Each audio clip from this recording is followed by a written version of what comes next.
queridas hermanos y hermanas, queridos estudiantes. Gracias por estar nuevamente en esta sesión de nuestras siguientes clases, o nuestro siguiente tema que tenemos de esta literatura apócrifa o literatura apócrifa antigua. Que Dios les bendiga. Vamos a continuar con nuestro contenido. La clase pasada ya empezamos a hablar de un primer punto con respecto a lo que es la definición o el término apócrifo. Y ahora, bueno, vamos a entrar a nuestro segundo tema. Bueno, vamos a terminar nuestro primer tema, porque fue la clase pasada un debate interesante con algunas preguntas que me hicieron o que realizaron o que plantearon con respecto a esta literatura. Y les animo a que sigamos en este diálogo y también en esta reflexión y en este debate. Y en este debate, obviamente, desde una perspectiva mucho más, digámoslo así, académica. Estamos estudiando esta literatura no porque queramos imponer una perspectiva propia o teológica de esta literatura, sino porque es un campo que necesitamos conocer, es una temática que necesitamos conocer, porque no podemos negar que antes de nuestro texto bíblico canónico hubieron varios libros más que estuvieron también en ese contexto de la iglesia primitiva, leyéndose, influenciando, siendo también parte de todo este desarrollo de los cristianismos o del cristianismo del primer siglo. Así es que necesitamos conocer y saber sobre esta literatura para también, obviamente, dar una opinión con respecto a ella, en caso de que nos pregunten, porque en los últimos años esta literatura también ha tomado importancia, no solamente fuera de la iglesia, sino también dentro de la iglesia y sobre todo dentro de la iglesia. Sabemos que en nuestros contextos eclesiales la gente pregunta, ¿puedo leer estos libros? ¿O por qué no puedo leer estos libros? ¿O de qué hablan estos libros? Ay, no, creo que estos libros hablan de una doctrina media rara, entonces ni siquiera hay que tocarlos porque puede entonces afectarnos o a lo mejor cambiar nuestra perspectiva, pero no, hay que conocer esta literatura. Muy bien, no sé si alguien quiera de una manera muy general hacernos ese recuento rápidamente de lo que hablamos la clase pasada.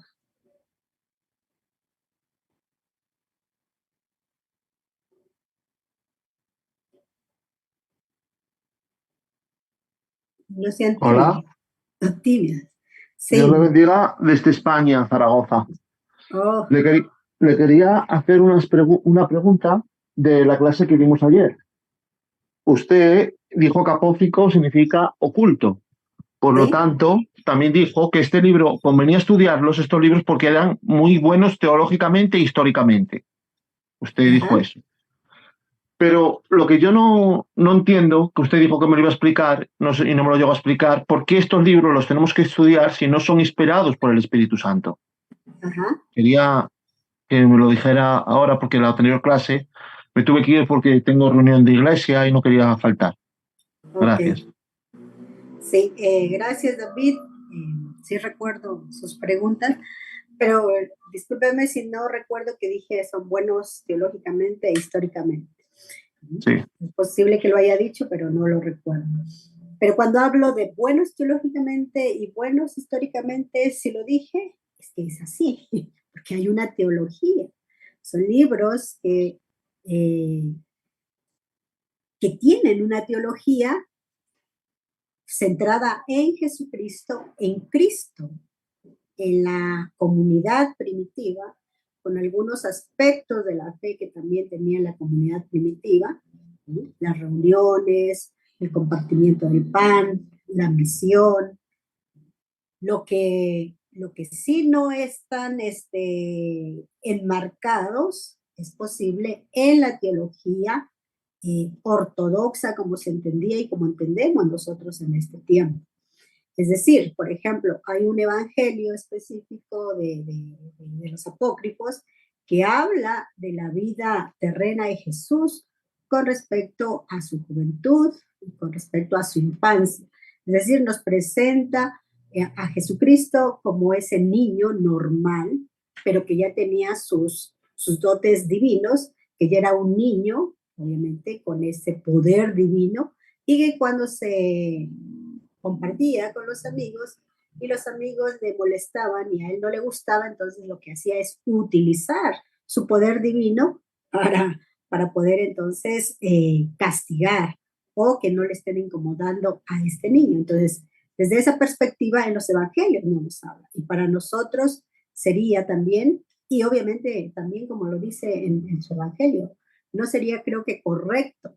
¿Dónde quedaría lo que dice? Si alguien te golpea en una mejilla, da la otra mejilla. En este sentido, este niño no. Podríamos de igual hablar de muchos argumentos con respecto a eso. Pero ¿cuál es el punto teológico y doctrinal que está presente en este relato? De que Jesús es hijo de Dios y aún desde su infancia, aún desde su nacimiento, ya tiene esos dotes y esa capacidad divina. Lo que obviamente nosotros como cristianos y a lo mejor en otros contextos nos enseña eso. Siempre partimos desde lo que nos dicen los evangelios como en el desarrollo de su misión. Entonces, cuando hablo teológicamente, o sea, hay algunos aspectos entonces teológicos que sí están presentes, pero que chocan o que se alejan de lo que nos han enseñado tradicionalmente. Ahora, históricamente sí, porque históricamente también estos libros nos muestran, como ya lo mencioné, el contexto social, el contexto religioso, el contexto del desarrollo de la iglesia como comunidad para ese tiempo, para el primer y el segundo siglo. ¿Qué está sucediendo con las comunidades que se han alejado a lo mejor de esa comunidad original, que inmediatamente después de la muerte de Jesús se dispersan, pero después se reúnen, como nos lo habla Hechos? Ya son comunidades que están en otros contextos, ya son comunidades que a lo mejor ya no tienen como referente a un apóstol en vida, pero sí tienen a sus sucesores, sí tienen a los que han sido seguidores de ellos. Y a estos apóstoles o a estas igual mujeres apóstoles, seguidoras de Jesús, ¿qué ha pasado? ¿Qué ha sucedido? Entonces ellos quieren recordar, rememorar, ¿sí?, a este personaje y entonces empiezan a hablar sobre también Pedro, sobre también Pablo, sobre también Bernabé, entre otros. Y cómo esas comunidades, sobre la base igual de las enseñanzas de estos apóstoles, que se consideran seguidores de Jesús, en esas comunidades los están nuevamente recordando. Y cómo el desarrollo de esa iglesia también, o de esas comunidades, están siendo afectadas por esa comunidad primitiva y por ese querigma que empezó a comunicarse ahora cómo están en esas comunidades. Entonces, en ese sentido, hay elementos históricos de cómo la expansión del evangelio hacia otras regiones se empezó entonces a cimentar, a establecerse en regiones más allá de Palestina. Ahora, cuando hablamos de inspirados, yo mencionaba que esta literatura es denominada apócrifa porque este es un término que los cataloga para decir que no son inspirados. Lo dijimos que apócrifo es oculto, es escondido y no tiene nada que ver con la inspiración. Cuando empieza el tema de la canonización del siglo II y especialmente del Nuevo Testamento, y cuando ya se establece un corpus canónico en el siglo IV, ya el tema de la inspiración está tomando importancia. El tema de la inspiración. En nuestros tiempos actuales, un libro canónico tiene estas dos designaciones. Es canónico porque es aceptado en el canon como libro sagrado, y la segunda es porque es inspirado. Y el tema de la inspiración va a desarrollarse no solamente en la Edad Media, no solamente en el siglo XVIII, finales del XVIII y principios del XIX, cuando se da todo un cambio de pensamiento y afecta a los estudios bíblicos, el tema de la inspiración va a tomar mucho más fuerza. ¿sí? Pero para este tiempo, y también cuando estamos hablando del Antiguo Testamento en la canonización, el punto de inspiración no era como la característica importante. Entonces, para nosotros ahora tenemos toda una doctrina de la inspiración y se nos da también toda una explicación de lo que sería la doctrina de la inspiración. Se toman textos del Antiguo Testamento, se toman textos del Nuevo Testamento, pero el tema de la inspiración va a ser muy posterior a la canonización. Ya para nuestro tiempo actual, un libro inspirado es un libro canónico. Un libro canónico es un libro inspirado. Y bueno, creo que cada uno de nosotros también tenemos nuestra perspectiva de inspiración. Eh, ¿Inspiración en qué sentido?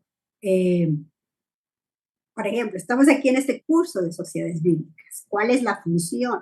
¿Cuál es el objetivo central de las sociedades bíblicas? Aparte de difundir la palabra de Dios, tiene todo un grupo de traductores que están haciendo nuevas versiones a nuevos idiomas o a lo mejor a nuevos contextos donde no hay un texto bíblico. Ellos no tienen inspiración, es decir, la inspiración de Dios no está en ellos y estas nuevas versiones no están inspiradas. Entonces, creo que igual la perspectiva de inspiración de nuestros tiempos, al tiempo en que se escribe el texto bíblico, a lo que se hace actualmente, no solamente con estas nuevas versiones, comentarios, interpretaciones que se hacen. Es decir, cuando ustedes exponen la palabra frente a la congregación, Dios no los está inspirando. ¿Cómo definimos la inspiración en ese sentido? Entonces, creo que si reducimos a estos libros solamente con este tema de la inspiración, dejaríamos de conocer toda esta vasta literatura antigua que afectó de alguna de otra forma en la composición del texto bíblico. Creo que más adelante vamos a hablar un poquito sobre eso, en este sentido. No sé si estuvo, si le respondí a la pregunta que realizó David.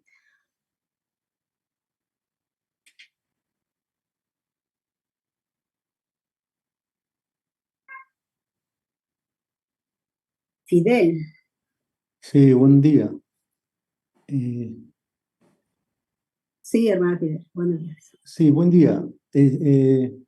Profesora Santa, mire, he entendido su respuesta y va alineada también a la respuesta que puse en el foro, eh, pero digamos, en un tema amplio de concepto, me parece que no está muy claro. Nos envió una literatura o una lectura para leer y ¿Sí? también usted ha visto el inicio de su ponencia de hoy de un libro, el libro de Tomás. Entonces, el autor Rafael de la lectura, al ¿Sí? final ya de esta lectura, pone una lista. Y en esta lista está justamente el Evangelio de Tomás, el Evangelio de María. ¿Sí? Entonces, su disertación de este señor Rafael parece que no es muy clara, no es muy definida, sino siempre con vaguedad. Pero me llama la atención que haya una tendencia, digamos, a de alguna manera llegar a que nosotros aceptemos estos libros que son considerados como apócrifos. Ahora, en el caso puntual del libro de María y de Tomás, estos, según la lectura en la página 25, en la subnota 5, está señalando y puntualizando al mismo autor que son de tendencia o tienen influencias gnósticas. Entonces, la pregunta es, profesora Santa, nosotros, la mayoría de los que han seguido este curso o están siguiendo este curso, entonces tienen cierta responsabilidad porque van a ser voceros de alguna Claro. manera de la congregación. Entonces, llevarle más confusión a algo que ha sido ya escrito hace tiempo y también deslindado en patriarcas o padres de la iglesia como Ireneo, los cuales los califica de, digamos, de falsos, apócrifos, y hace una separación clara. Entonces, ¿usted cree que sería conveniente insistir todavía en estos libros? Porque estamos hablando solamente de temas de conocimiento, En conocimiento es como meterse solamente en la filosofía. Yo para entender lo que quiere decir Pablo, lo que quiere decir el primer siglo o el segundo, tengo que aprender filosofía. Y eso Ireneo ya lo descartó. Estamos hablando de más ya, bueno, 2000 años. Ya lo descartó, pero se sigue insistiendo esto, ¿no? En el conocimiento, en el análisis, y se está dejando de lado inclusive a nuestro gran maestro, al que nos enseña, nos guía, Ujú, es el Espíritu Santo. Se le hace a un lado. Entonces, ¿por qué? Inclusive partiendo de libros que no son inspirados por Dios, ha pasado todo un proceso. Muy poco, yo diría que la gran mayoría conoce acerca del Nuevo Testamento, acerca de los ujú. libros, acerca del Antiguo Testamento, acerca del Espíritu Santo.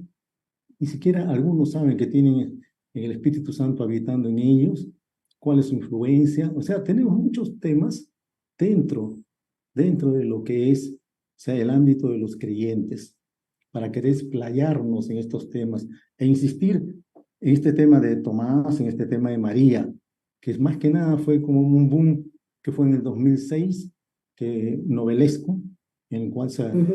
contaba ciertas cosas de la vida de Jesús con la finalidad de denigrar su imagen. Entonces, la pregunta se la hice, pero también quiero hacerle otra en la que digo, ¿usted cree que estos pensamientos gnósticos son dañinos a la iglesia del Señor? ¿Y en qué términos, por favor? Gracias. Ujú. Sí. Gracias, hermano Fidel, por su comentario, su observación, que bueno, me expresa y evidencia que está leyendo y que no está tomando, como usted lo dice, solo de conocimiento esta materia y también esta literatura que yo les he presentado como lectura para su reflexión y su diálogo. Y eso evidencia ese diálogo y esa reflexión que usted tiene con respecto a estos libros y le felicito por ello. Eh, Interesantes sus preguntas, ¿sí? Antes de poder dar una respuesta, quisiera decir que estamos en un contexto, es posible, parecido, como de ese primer siglo. Tenemos un montón de maneras de pensar, no solamente posiciones filosóficas, como usted dice, posiciones políticas, hablando de pensamiento, posiciones sociales y religiosas también. Tenemos toda una gama de maneras de entender a Dios o a la divinidad. No solamente nosotros como cristianos evangélicos, sino también otras confesiones que hacen todo este trabajo también para poder entender el contexto donde nos encontramos. En ese tiempo estaba así. Están los cristianos, están los gnósticos de línea cristiana, gnósticos que se van alejando del cristianismo, y están habiendo nuevas tendencias como en esta influencia filosófica y todo lo que además usted ha mencionado. Todo eso lleva a que haya entonces este propósito de enmarcar la doctrina cristiana en lo que se considera correcto y en lo que se considera bíblico y en lo que se considera ortodoxo. Y está bien, porque debería haber una identidad en ese sentido y una posición fuerte en ese sentido en, en este aspecto con respecto a Jesús. Y eso también nosotros lo hacemos. Tenemos enmarcado igual ya nuestra doctrina, nuestra posición con respecto a los libros y nuevamente a veces estos conceptos de inspirado, de revelación, de inerrancia aplicados al texto bíblico están en relación con lo versus o lo contrario a lo apócrifo. Y ya lo hemos enmarcado y no podemos salirnos de ahí. No quiere decir que no nos salgamos de ahí. Lo que quiero decir es que siempre estemos así como usted lo ha hecho, en ese diálogo, en esa reflexión, porque estamos en un contexto pluricultural, no solamente hablando de posiciones culturales, costumbres, sino también en posiciones de perspectiva, de cosmogonía, de cosmovisión, etc. Entonces, ante todo esto, ¿cuál es nuestra posición? ¿Cuál es nuestra postura? Y al conocer estos libros, nos damos cuenta que está sucediendo. O sea, el contexto social, el contexto de ese tiempo podría tener un parecido con nosotros. Nosotros estamos buscando entonces seguir manteniéndonos en los caminos, como usted dijo, de Jesucristo, de lo que nos enseñó Jesucristo. Ahora, no es malo conocer estas posiciones de estos autores, de estos académicos, cristianos, pueden ser católicos o pueden ser protestantes, que les ha apasionado el estudio de este tipo de libros y han encontrado una teología que nos quieren transmitir. Pero eso no quiere decir que nosotros la tengamos como válida. Nosotros respetamos su posición y respetamos su trabajo académico que nos aporta para el conocimiento. Entonces, conocer el gnosticismo no nos hace daño, al contrario, podríamos conocerlo un poco más y bueno, hay un montón de libros también que nos hablan del gnosticismo del tiempo antiguo. Tenemos gnosticismo actual que se ha alejado de los tiempos antiguos y tenemos otras posiciones de conocimiento, porque el gnosticismo tiene que ver conocimiento, posiciones de conocimiento que se alejan a lo mejor mucho de lo que nosotros consideramos lo correcto. Como por ejemplo, actualmente el tema de los ovnis, se da toda una fundamentación también, no solamente teórica, sino también de experiencial con respecto a ello. Y en ese caso, para mí no me interesa porque creo que no es así. Eso depende entonces de cada uno de nosotros. Pero con respecto a la iglesia, con respecto a nuestra posición como pastores, creo que sí necesitamos tener conocimiento amplio de lo que está pasando en nuestro contexto. Y también tener un conocimiento amplio de estos libros. Somos estudiosos de la palabra de Dios. Hay algunas interpretaciones, a veces equivocadas, sin conocer todo este trasfondo social religioso que se encontraba en el primer siglo, en el segundo siglo, o a veces nos olvidamos del siglo IV hasta el siglo XVI, que se da la Reforma Protestante. Nos olvidamos de todo ese periodo y ni siquiera tomamos en cuenta todos los aspectos y toda la influencia teológica que tuvo ese periodo con respecto a la Reforma. Y entonces creemos que con la Reforma nosotros nacimos y somos una confesión cristiana nueva, renovada. Pero hay mucho trasfondo teológico de este periodo. Es cierto, hay grupos que a lo mejor interpretaron este trasfondo teológico de otra forma y se han dado nuevas formas, es cierto. Tenemos en un contexto actual también nuevas confesiones con nuevas formas, nuevos símbolos, nuevos estilos, que son interpretaciones de un trasfondo teológico que tenemos como herencia. Entonces, no nos hace daño conocer ni el gnosticismo, conocer estos libros, sino es posible como conocimiento. Como conocimiento, pero que nos va a dar las herramientas y las bases para una reflexión y un diálogo. Yo siempre voy a ese sentido, un diálogo y una reflexión crítica. Esa reflexión crítica donde, así como usted, pueda tener su posición con respecto a estas lecturas, con respecto a lo que esté escuchando de mí y de otros profesores, porque tampoco nosotros como profesores vamos a imponerles una verdad. Estamos comunicándoles y estamos dialogando en ese sentido este material. Y tampoco queremos como que imponerle de que tienen que aceptar estos libros. No, sino estamos comunicando lo que hay en estos libros y aprender de lo que hay en estos libros en diálogo con los libros del Nuevo Testamento o del texto bíblico. No sé si respondí su pregunta.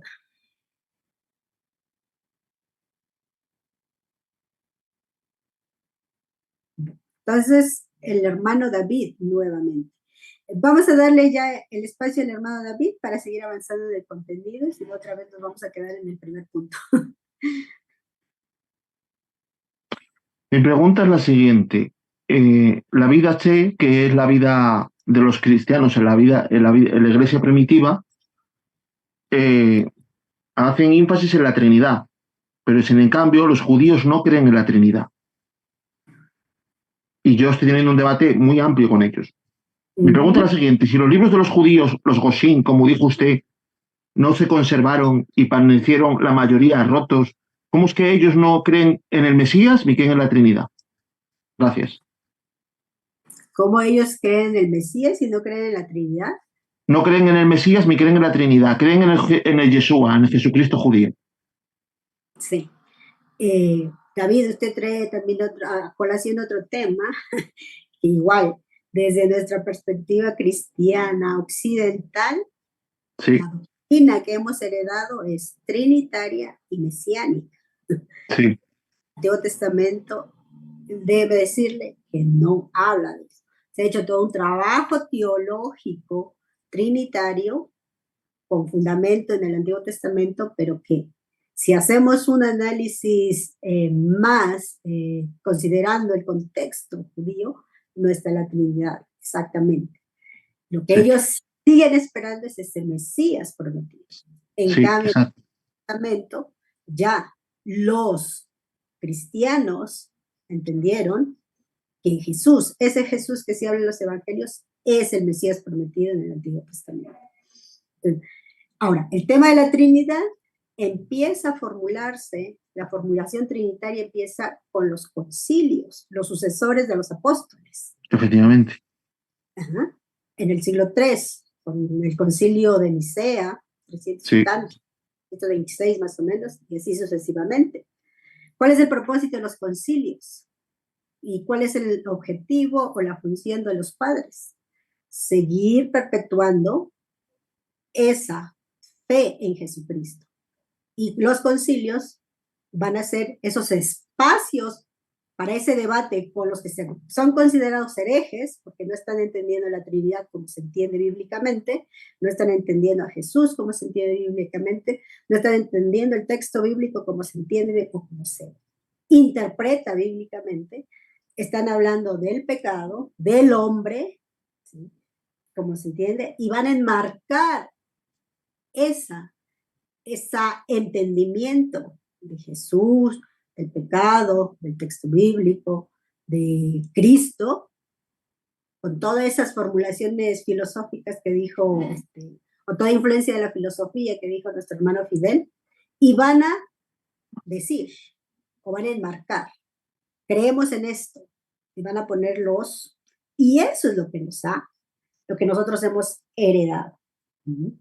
Entonces, nosotros somos trinitarios, nosotros ya entendemos a Jesucristo como Mesías, pero nuevamente tenemos todo ese trasfondo de la reflexión de estos padres de la iglesia, toda esta herencia, lo que se conoce como la tradición.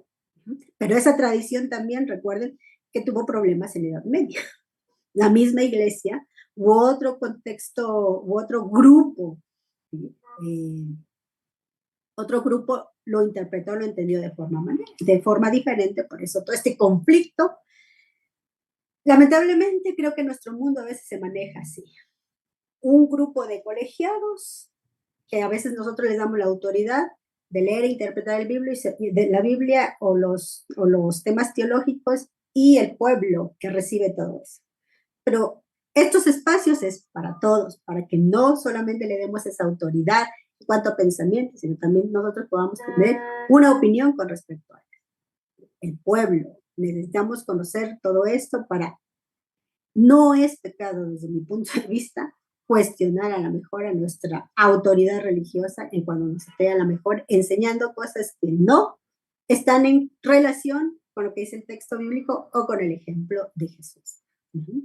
Entonces, David, hay todo como dijo nuestro hermano Fidel, todo un amplio espacio de conocimiento o temas de conocimiento que como a veces cristianos evangélicos necesitamos conocer, aprender, reflexionar, reformular, ¿sí? Cuestionar.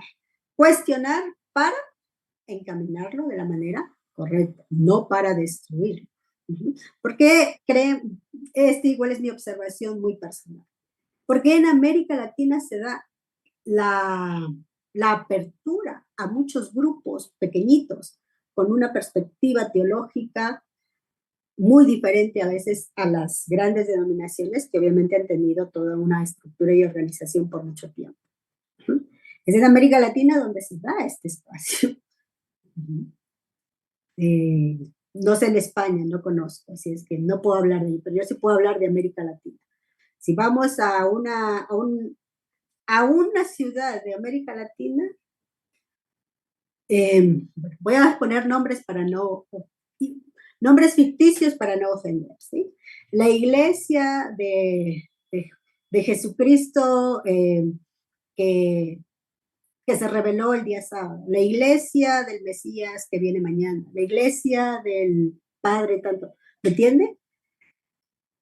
¿Por qué? Porque a veces en América Latina este conflicto, ¿sí? No sé si sea por conocimiento o a qué se deba, tampoco me he puesto a investigar un poquito más, por qué es América Latina es un espacio para esto.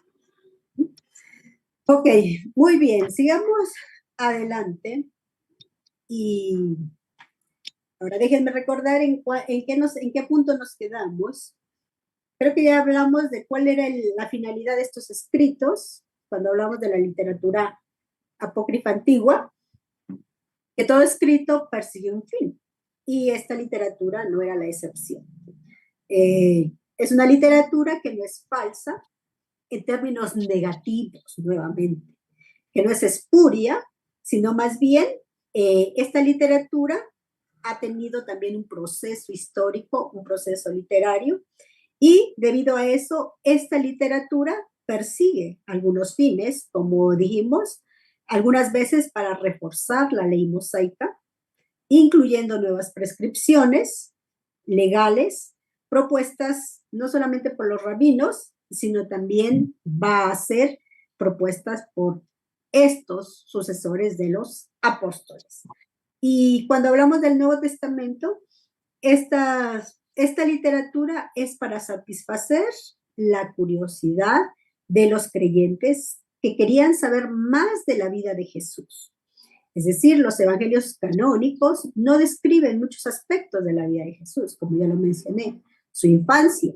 Solo Lucas nos dice que seguía creciendo en sabiduría y entendimiento, y no nos habla más. ¿Qué pasó después? ¿Qué pasó después?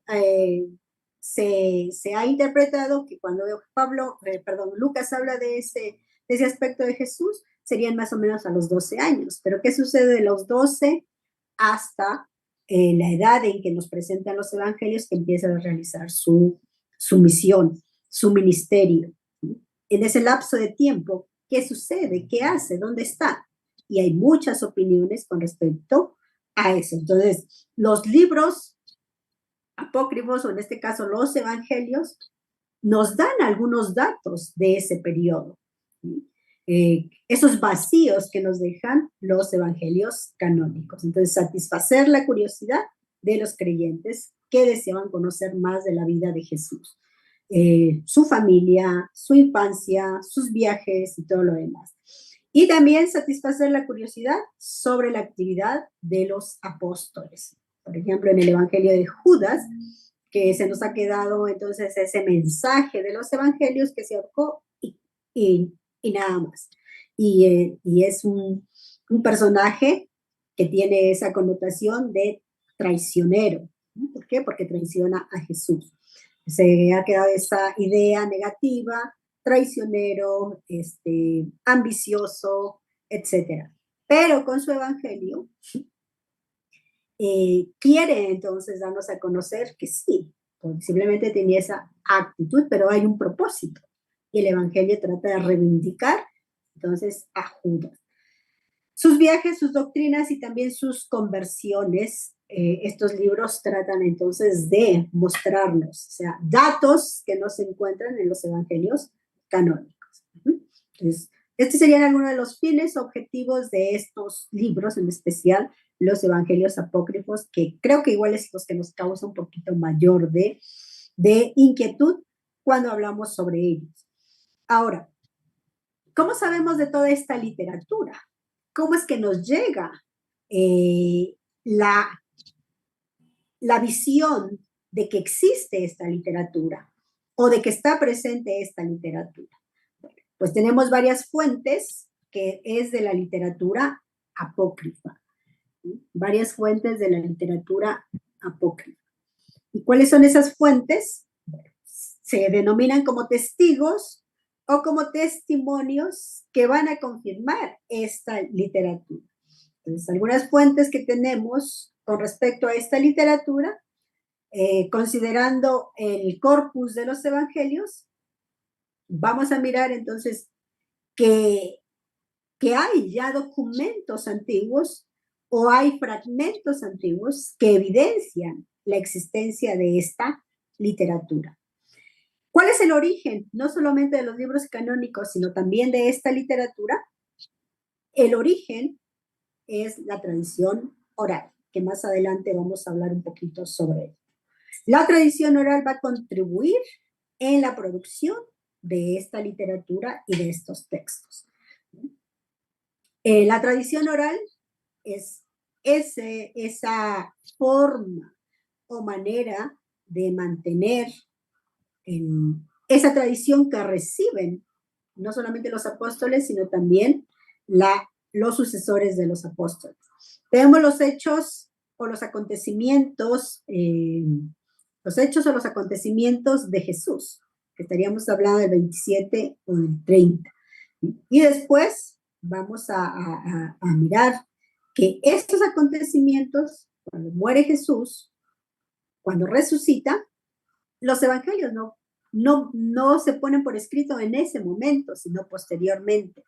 Entonces, esa experiencia de sus seguidores con Jesús en vida se va a mantener y se va a conservar en la comunidad, en sus seguidores. Es la predicación apostólica, es el querigma que va a estar presente en esa comunidad. ¿Sí? Ese querigma que ellos comparten a la comunidad, a sus seguidores. Ahí está entonces la tradición oral, sus obras, sus parábolas, sus enseñanzas, o lo que se menciona como la logia de Jesús, sus dichos, están presentes ahí. Esta tradición entonces que se mantiene ahí, después algunos de la comunidad, como es tan importante, como es tan relevante, la van a poner por escrito. Y esa sería la tradición escrita, es decir, pasa de una tradición oral a una tradición escrita. Y ya Lucas lo va a decir en ese sentido. Lucas va a decir que muchos han querido poner en orden estos relatos o esta tradición, también a él ha considerado también ponerlo por escrito. Lucas 1:1 al 4. Entonces,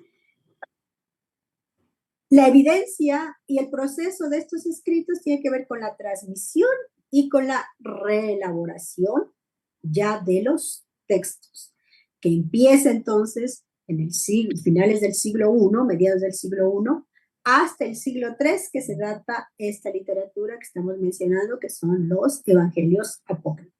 Pero este trabajo continuó. Ya no sé si mencioné, pero en la Edad Media, los monjes hicieron este trabajo con los textos sagrados, la transmisión y reelaboración. Entonces, en esta transmisión y reelaboración surgen y hay descubrimiento de estas fuentes de literatura apócrifa. ¿Y cuáles son esas fuentes a las que nos referimos? Se han dividido estas fuentes, por un lado, la extensión, fuentes que hacen referencia a la extensión de estos escritos. Y también tenemos fuentes entre esta extensión tendremos fuentes fragmentarias y escritos fragmentarios y escritos completos. Estos escritos vamos a tener en diversas lenguas y en diversos formatos también, o en un formato mucho más común para ese tiempo. Entonces, la literatura apócrifa del primer siglo ha tenido un significativo crecimiento y hemos conocido de esta literatura a principios, o más bien a finales del siglo XVIII, principios del XIX y en el siglo XX. Es decir, se ha descubierto no solamente a estos escritos por el interés de toda esta literatura que se ha encontrado, sino también cuando empieza a hacerse toda una investigación o se empieza a renovar todos los estudios del Oriente, surge también a la par la investigación de estos escritos. Investigaciones en las que se han hecho excavaciones, y estas excavaciones se han descubierto una gran cantidad de literatura, descubrimientos arqueológicos que ayudaron entonces a descubrir y que también se nos presentaran todos estos vestigios de importantes bibliotecas que se descubrieron en la antigüedad.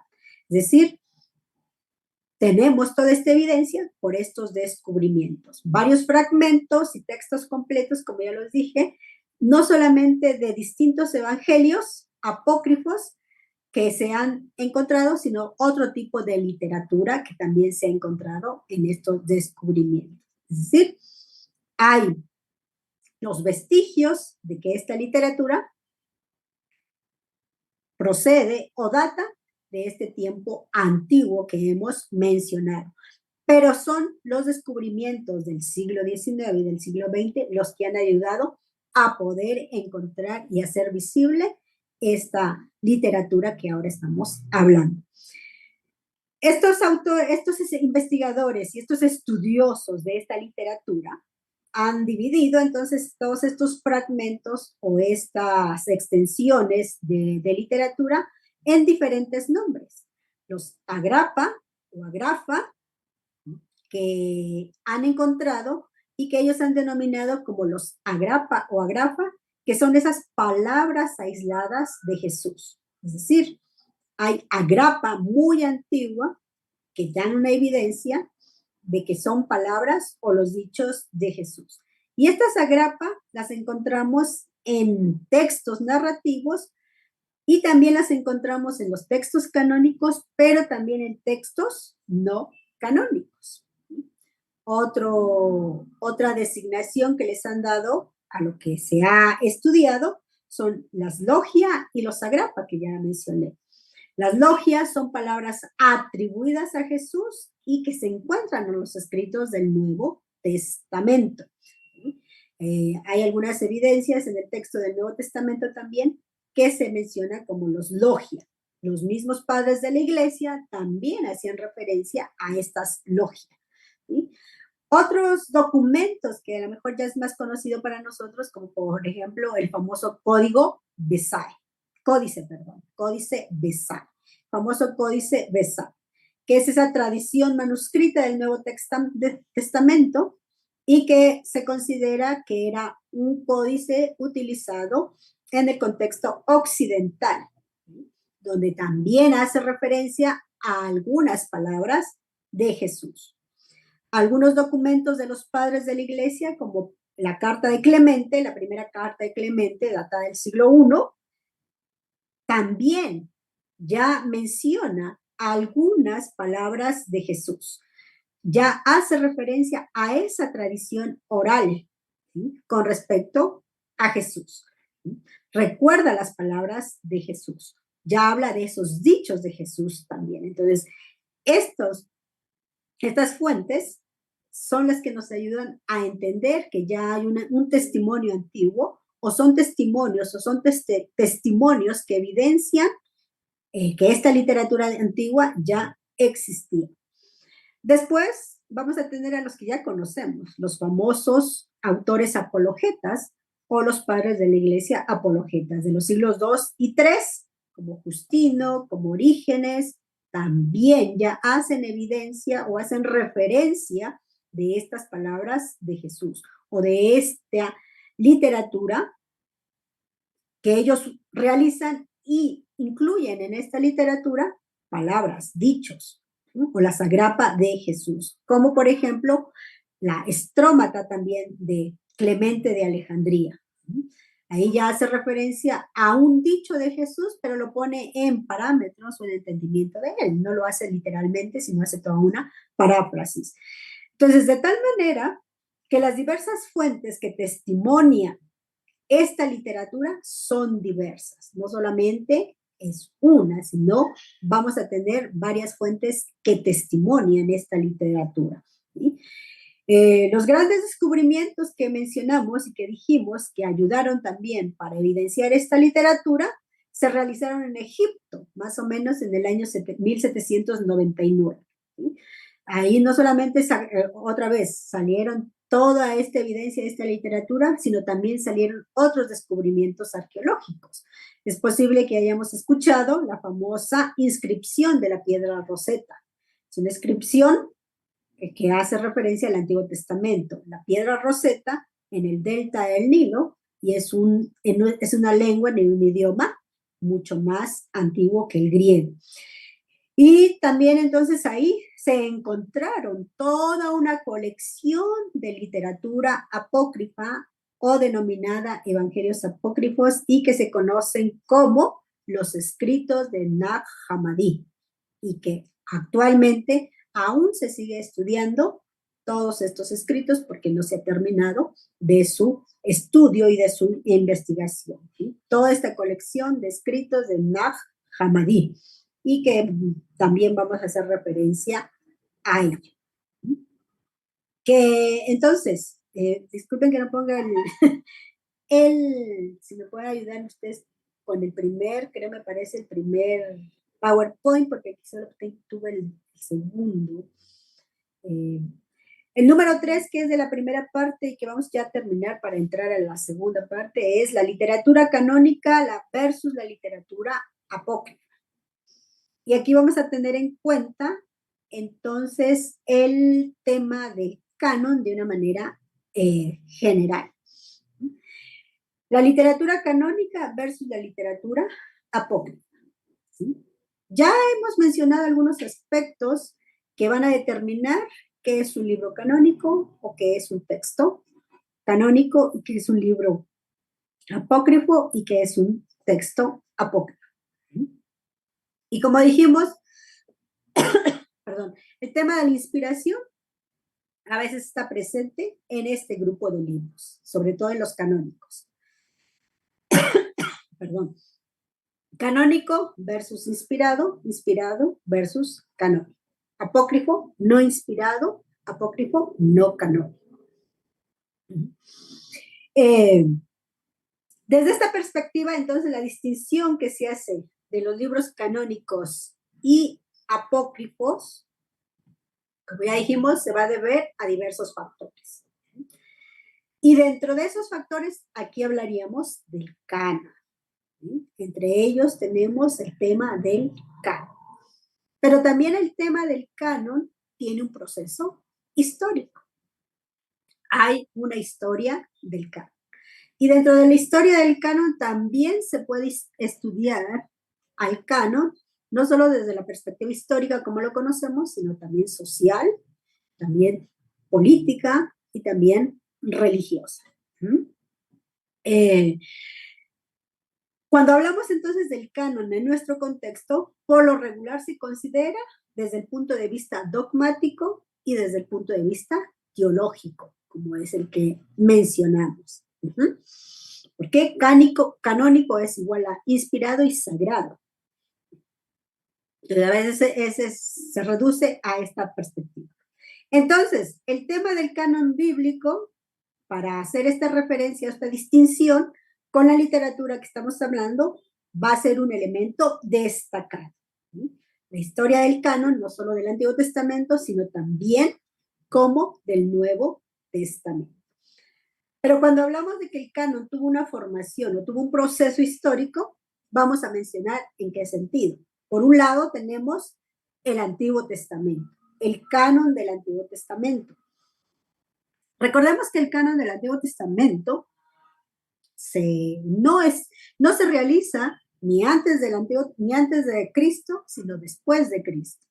Ya a mediados del siglo II, antes de Cristo, existía entre los judíos de todas las regiones, no solo de Palestina, sino también los que son los judíos de la diáspora, ya tenían la conciencia o el entendimiento de que entre la literatura religiosa que podía circular en todo este contexto de Israel y de los de la diáspora, ya había un conjunto de libros que ellos consideraban sagrados, que ellos consideraban canónicos.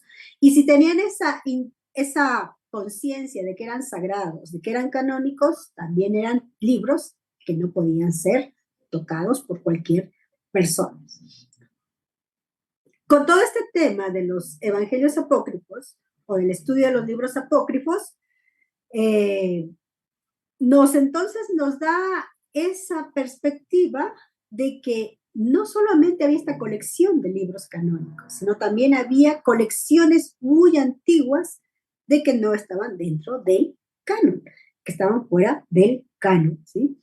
La tradición judía entendió entonces que el canon bíblico del Antiguo Testamento consistía en estos 3 puntos o en estas 3 secciones que nosotros conocemos: la ley, los profetas y los escritos. Es decir, la Torá se entendía que esos eran los libros que conformaban el Antiguo Testamento: ley, escritos y profetas.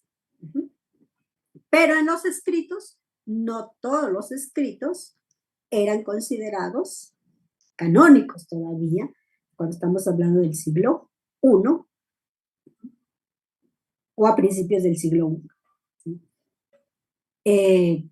Esta idea de que esta estructura es el Antiguo Testamento y ya son considerados canónicos es la promulgación que hace el famoso rabino Gamaliel II, ¿sí? Y obviamente el grupo que lo acompañaba o que era parte de este grupo de rabinos. Esta declaración se hace más o menos a finales del siglo I. Bueno, algunos ponen en el año 90 después de Cristo, y es lo que se conoce como el famoso concilio de Jamnia o de Yavnia. Esta declaración entonces lo hacen los rabinos, pero en esta declaración no están todos los libros que ya les dije que están en la sección de los escritos, porque todavía están en duda o en debate Eclesiastés, Esther y algunos otros libros más que no son considerados todavía dentro de este corpus que ya dije que se llama canon. El Cantar de los Cantares también, por ejemplo, Esdras, Nehemías. Entonces, todavía no hay un consenso tan fuerte con respecto al tema de los escritos, pero ya hay un corpus para este tiempo. Más adelante, entonces, hay toda una discusión y obviamente ya son considerados estos libros que he mencionado. El canon del Antiguo Testamento no fue establecido por decisión de una autoridad rabínica o conciliar como se hace en el Nuevo Testamento, sino que se fue cristalizando poco a poco.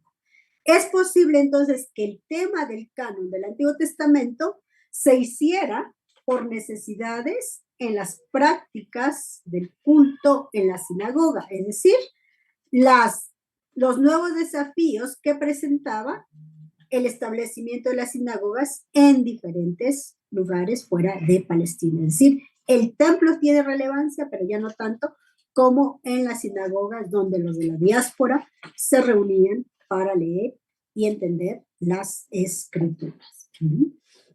Entonces, desde la perspectiva judía, se entiende por libro canónico aquel que ha sido autorizado para la práctica y la enseñanza religiosa, que se pudiera utilizar en las sinagogas. Esta perspectiva va entonces a acompañar a los judíos o al pueblo judío a lo largo de todas las generaciones, ¿sí? Ese es el libro autorizado para la práctica y la enseñanza religiosa del pueblo judío. Es un libro canónico. Que no se habla tampoco entonces de libros todavía, o no hemos visto una referencia de libros apócrifos o no canónicos. Porque después vamos a mirar que también en el Antiguo Testamento hay un montón de literatura que también es utilizada por los judíos de la diáspora, por los judíos de los helénicos, que bueno, obviamente después se van a llamar como deuterocanónicos, pero que son utilizados también para la enseñanza en esos nuevos contextos y para nuevamente recordar o reforzar la ley mosaica. Ahora, este canon del Antiguo Testamento, la iglesia cristiana o el cristianismo de este primer siglo no se sintió obligado a aceptar esta lista judía o esta lista de libros canónicos que se consideraban sagrados también. ¿Por qué? Porque va a continuar utilizando otra lista mucho más amplia. Estaríamos hablando entonces esa lista amplia que nos menciona la Septuaginta, que incluye los libros deuterocanónicos. La iglesia cristiana utiliza entonces una lista más amplia. Este es el panorama en cuanto al canon del Antiguo Testamento. Ahora, del Nuevo Testamento. A diferencia del Antiguo Testamento, con el Nuevo Testamento el tema de la canonización fue un proceso mucho más lento y también complejo y lleno de muchas inquietudes. No se sabe, no conocemos del porqué de la selección y los motivos que impulsaron a constituir un canon del Nuevo Testamento, incluyendo algunos y dejando fuera otros. Los problemas, posiblemente, y las circunstancias que determinaron la constitución del canon del Nuevo Testamento son muy diferentes a las que intervinieron para el canon del Antiguo Testamento.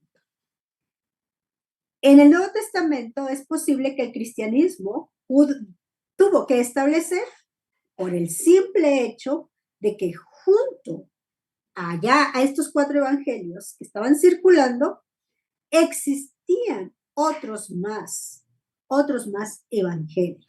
Y es posible que estos otros evangelios trataran de rivalizar con estos evangelios que ya se conocían casi a finales del siglo I. Bueno, algunos autores hablan del siglo II.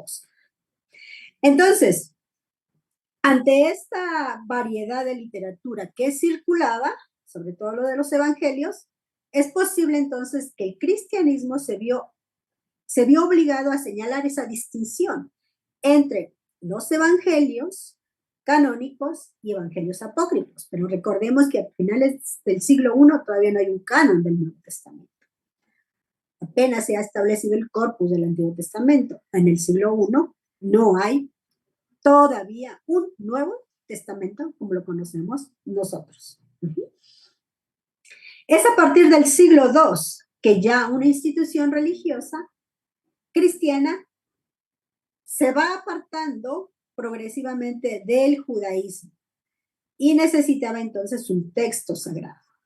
Por eso, para identificarse, para afianzar su fe, para poder entonces tener igual una base para sus discusiones doctrinales contra esos grupos que están surgiendo y que están teniendo una perspectiva diferente de Cristo, una perspectiva diferente nuevamente de la Trinidad y entre otras cosas doctrinales, va a ser necesario tener entonces una base escritural que les ayude para ello. Entonces, esta sería una de las razones o una de las necesidades en que la iglesia cristiana va a empezar entonces a establecer un grupo de libros que les pueda ayudar entonces ante estas situaciones que he mencionado. Porque ya para este tiempo se habla que hay movimientos heréticos, como lo entendemos ahora, como los montanistas, como los marcionistas, como los gnósticos también, como los docetistas y los nicolaitas y otros grupos más. Entonces, estos desafíos o esta situación que se vive va a llevar entonces a que se empiece a constituir un corpus del Nuevo Testamento y que haya entonces un grupo de libros que les pueda ayudar para todo esto. Es entonces que cuando hablamos de canon, tanto del Antiguo como del Nuevo Testamento, debemos de tener en cuenta estas dos realidades o estos dos aspectos. El proceso histórico que se da para la formación de los libros canónicos y el canon como tal, es decir, cuáles son esos libros, cuáles son los requerimientos y cuáles fueron las situaciones que llevaron a que se hiciera un canon o que se estableciera una lista cerrada de libros establecida por una institución religiosa, hablando del Nuevo Testamento, o por un grupo de rabinos en el Antiguo Testamento. Entonces, a finales del siglo II, ya se considera que en el del Nuevo Testamento ya hay un corpus, que sería el canon, que posteriormente va a tener o va a seguir su proceso. Ya es posible que entonces se conociera que los 4 evangelios, 13 cartas de Pablo, Hechos de los Apóstoles, Primera de Pedro y Primera de Juan. Ese sería un inicio, porque hay otros libros que tampoco estaban presentes en este primer intento de canon o en este canon que se considera. Va a ser después que van a hablarse entonces de otros libros que van a entrar al tema de la canonización. Es decir, ya en el siglo IV se adquirió de forma definitiva, o en el siglo IV ya estaba el canon del Nuevo Testamento en su forma definitiva. Antiguo y Nuevo Testamento, ya en el siglo IV, ya se tiene ese corpus del texto bíblico.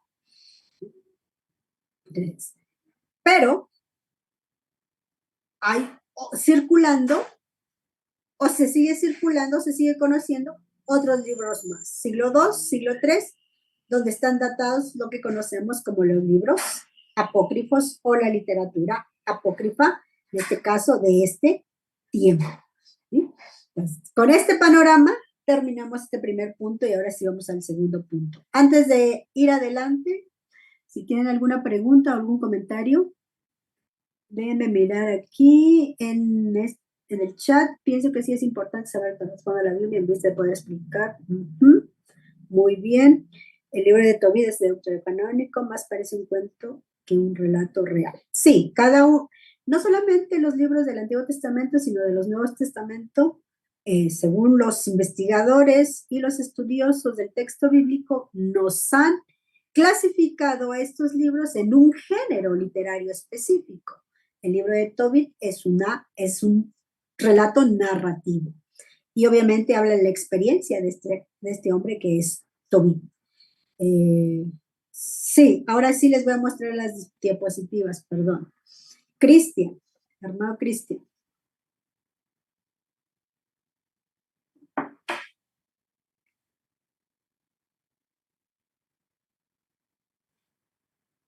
Buenos días, profesora. Mi consulta era sobre la formación del canon, sobre las razones que expuso. Quisiera saber su opinión acerca de si en esas razones también está incluida la voluntad de Dios en la formación de del propio canon de la Biblia. En todo caso, si no es así, entonces, si es que usted cree que Dios no tuvo que ver en la formación del canon, o la forma como nos llega la Biblia hasta el siglo XXI que estamos ahora, ¿no? Esa es mi Así es. consulta. Gracias, Cristian, por su pregunta. Sí, muy interesante. Es posible que sí, no lo mencioné ni lo toqué porque estamos tomando en cuenta estos dos puntos a lo mejor muy específicos, la historia del canon, y dentro de esa historia son los aspectos sociales culturales que movieron a esta decisión. Y lo segundo que mencioné, esa institución o esa autoridad a quien se le delegó esa decisión, tanto del Antiguo como del Nuevo Testamento. Sí, es importante entonces decirlo, que en estos dos procesos, creo yo que sí, está la voluntad de Dios, o está la guianza del Espíritu para estas personas que pudieran decidir cuáles o no deberían de estar en este corpus paulino. Pero aquí igual podrían generarse algunas preguntas. Entonces, ¿por qué ha dirigido y guiado a estos hombres en decidir que estos libros deben entrar y estos libros no deben entrar? También Dios es un Dios que ha designado que unos libros no deberían de ser parte del canon o unos libros sí. Creo que son preguntas válidas, pero que no tenemos respuesta en ese sentido. ¿Por qué? Porque no conocemos tampoco el pensamiento de Dios así como tan específicamente. Es decir, en esas decisiones humanas, que pueden ser equivocadas, creo que Dios también actúa y creo que Dios también respalda. Entonces, el tema de la inspiración en esta guianza para estos hombres o para estas autoridades, sí está presente Dios, sí está la participación de Dios. Dios está ahí. ¿Sí? No podría decir de otra forma o cuestionar en ese sentido, porque Dios no permitió que otros libros sí entraran. Dios entonces tendría la respuesta a lo mejor mucho más amplia si Dios pudiera hablarnos muy directamente en ese sentido. Y bueno, hasta el día de hoy también sigue el tema de la inspiración, cuando yo lo mencioné, con estos comentaristas, con estos traductores, o todo este trabajo de interpretación que hacemos, creo que Dios nos inspira. Pero nuevamente, somos seres humanos que sí, Dios nos respalda, pero yo creo que no nos respalda a veces en interpretaciones o trabajos así muy alejados de su voluntad, de su misericordia, de su justicia y todo lo que nos habla el texto divino.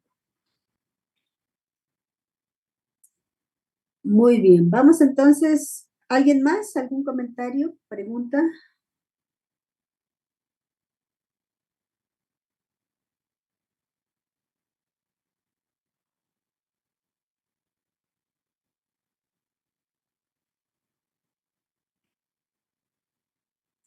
Sí, tenemos a nuestro hermano Fernando.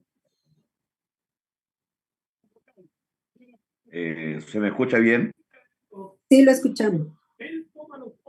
Bueno, con respecto al mismo tema que se estaba hablando, resulta que este concilio, las personas que destinaron, eligieron los libros que nosotros hoy día podemos leer, me imagino que en uno de sus comentarios escuché que nosotros solamente tuvimos que asumir a unos cuantos estudiosos o unas cuantas autoridades eclesiásticas de la temporada que eligieron en los concilios los libros que nosotros hoy día tenemos en la Biblia, por lo cual debemos leer solamente eso. O cuál fue el tenue a elegir cada libro. ¿Por qué quedaron algunos afuera o algunos evangelios, algunos... Sí. No sé si se me entiende bien lo que quiero expresar. Sí, parece que sí le entendí. Si no le entendí, me dice. Pero igual más adelante que vamos a hablar de los otros cánones, cuando hablamos de los otros cánones, ahí también vamos a mencionar algunos requerimientos o ya algunas requisitos, digámoslo así, que este mismo, bueno, que los estudiosos del canon nos han dicho o han deducido de que este grupo estableció para aquellos aquellos libros, perdón, que deberían de estar o deberían de mantenerse en este grupo o en este cuerpo del canon. Pues ya van a poner como unos requerimientos para eso. Tenemos al,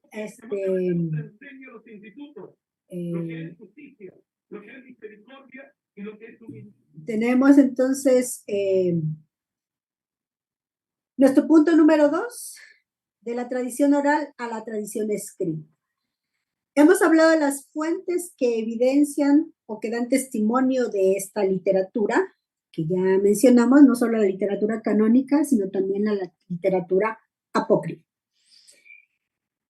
Para poder entonces entrelazar lo que hemos mencionado o ampliar lo que hemos dicho, vamos a hablar entonces de la historia de los primeros cristianos a los evangelios, es decir, de la tradición oral a la tradición escrita.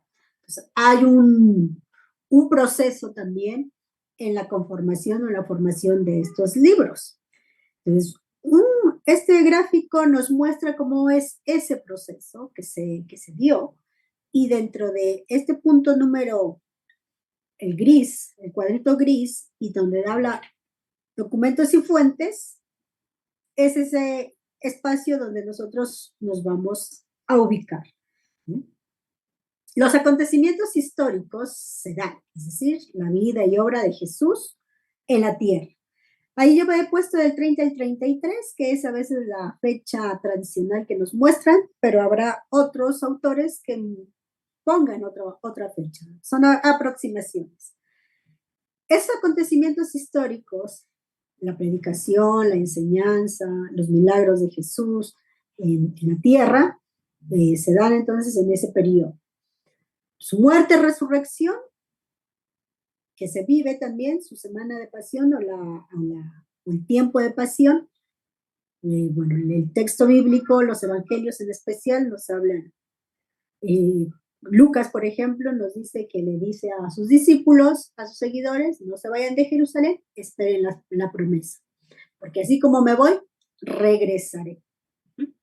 Y como que ya quedamos expectantes igual nosotros cuando él va a regresar.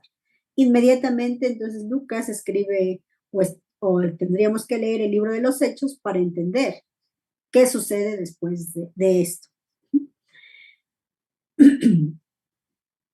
Cuando pasa todo eso, entonces, ¿qué sucede con sus seguidores? ¿Qué sucede con su enseñanza? ¿Qué sucede con sus palabras? Entonces, esos seguidores van a recordar, van a mantener esa tradición de Jesucristo.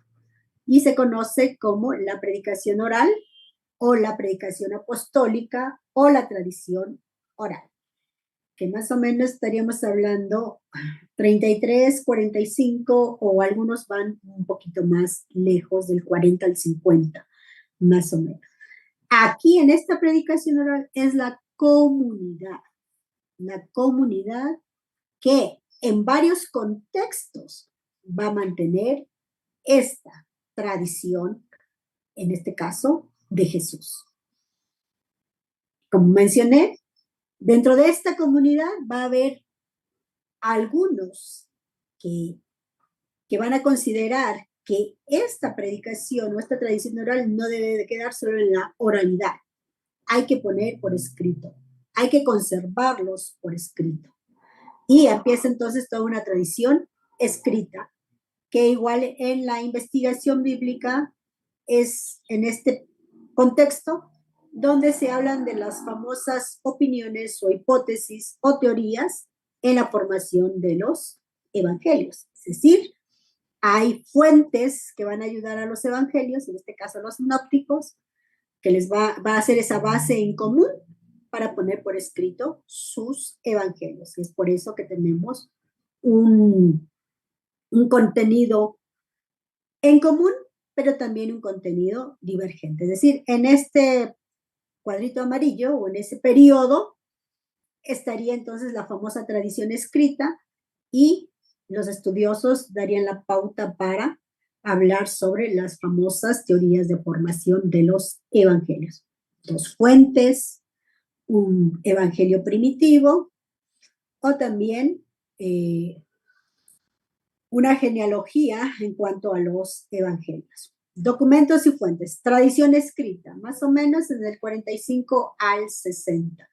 Pero cuando hablamos de tradición escrita, no son los evangelios, tal y como los tenemos, sino sería esta tradición oral que se va a poner por escrito. Y esta tradición escrita va a ser la base para los evangelios canónicos, que ya nosotros los conocemos, los que tenemos en griego, en su idioma original, y los que van a decir algunos otros, como acá en este cuadrito amarillo, es evangelio primitivo, un evangelio primitivo que es posible que fue escrito en arameo o en hebreo.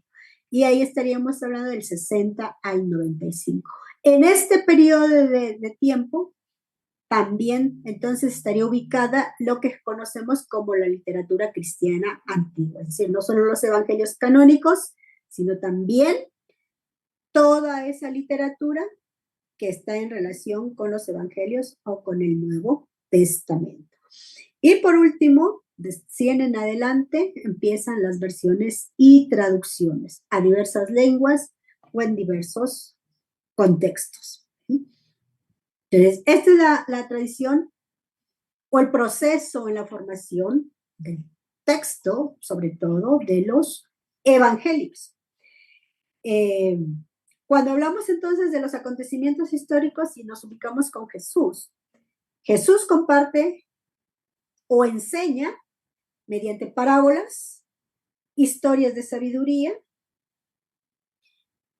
otras formas pedagógicas que él utiliza para comunicar su evangelio, y cuando él muere, sus discípulos van a retomar estas enseñanzas o estas formas y las van a replicar a aquellos que van uniéndose a la comunidad, a aquellos seguidores de Jesús, a aquella comunidad de fe. Es posible que estas historias sobre Jesús aquí en la predicación oral fueran narradas independientemente. Algunos dirían que un ejemplo de eso sería el Evangelio de Tomás, porque el Evangelio de Tomás solo recoge dichos o palabras de Jesús. Es decir, estos relatos o esta manera de coleccionarlos sería una colección antes de estos evangelios canónicos. Y entonces todo este material oral se va a organizar en forma de colecciones literarias, que estaríamos hablando de estos documentos y fuentes o la tradición escrita. Entonces, el marco narrativo que tenemos de los evangelios canónicos es el aporte narrativo teológico de estas colecciones que hace la comunidad en la tradición escrita, que estamos hablando del 45 al 60. Por ejemplo, en el caso de las parábolas, estas se fueron asociando unas con otras por temas. ¿Cuál sería un ejemplo de eso? Lucas 15. Si conocemos Lucas 15, tenemos ahí un relato de varias parábolas. Y algunos le han puesto el título, las parábolas de algo perdido. Lucas 15 nos habla de 3 parábolas: la moneda perdida, la oveja perdida y el hijo perdido. Entonces ya van por un mismo tema. Marcos 4, en este caso igual de las parábolas, hay parábolas, o son las parábolas que hablan de la semilla. El sembrador y la semilla que crece sola, la semilla del grano de mostaza. Es decir, ya aquí tenemos también un ejemplo de cómo los autores organizaron estas enseñanzas o estas palabras de Jesús en colecciones literarias. Entonces, en el Evangelio de Lucas encontramos muchas historias valoradas por la Iglesia y también con un valor literario y teológico para la Iglesia. Es decir, todas estas colecciones fueron tomadas, fueron agrupadas por el grupo de cristianos originarios, por ese valor estético, por su utilidad para poder enseñar, para poder explicar la fe, para ayudar en la ética y también para ayudar en situaciones de conflicto. Es decir, esos nuevos seguidores que se van uniendo a la comunidad necesitan ser enseñados, necesitan ser guiados, necesitan tener esos principios morales, éticos, no solamente para vivir y celebrar su fe en comunión, sino también ya tenemos otro contexto u otro aspecto. La comunidad vive persecución, la comunidad también va a sufrir nuevos movimientos o nuevas perspectivas de Cristo, y esto entonces, lo que hace la comunidad, poner por escrito, va a ayudar a esta primera generación para fundamentar su fe, ¿sí? Y estas colecciones son entonces la base que va a ayudar a los evangelistas o que los evangelistas utilizaron para componer sus escritos o sus evangelios. Como ya mencioné, todo esto primero fue por la tradición oral y después fue por la tradición escrita. Así entonces tenemos este cuadrito que resume de otra manera lo que hemos dicho. Aquí, como les mencioné, tenemos otra fecha, el 4 antes de Cristo al 28 después de Cristo, la vida y obra de Jesús. El 30 al 90, por ejemplo, aquí este autor da un espacio más amplio de tiempo, la famosa transmisión oral o la tradición oral. Sobre esta tradición oral se va también entonces a dar la tradición escrita, que estaría en el 30 al 70, y él pone como cristianos originarios. La historia de la pasión, es decir, las colecciones literarias, una colección de la historia de la pasión, historia del pronunciamiento, dichos de Jesús, leyendas, historias de milagros, parábolas, dichos sapienciales, dichos apocalípticos. Sobre la base de esta tradición escrita, entonces surgen estas fuentes literarias o estos escritos literarios que se van a denominar evangelios también, desde el 65 hasta el 100 después de Cristo. Mateo, Lucas y Juan. Marcos, Mateo, Lucas y Juan. Y bueno, tenemos ahí una Q, que es la famosa fuente Q, que como ya mencioné, es una de las opiniones con respecto a un material que conocen solamente Mateo y Lucas y que ponen entonces otra información que no está en la tradición escrita. Esta sería de la tradición oral a la tradición escrita. Entonces, la tradición de Jesús no fue transmitida por los primeros cristianos con un interés documental.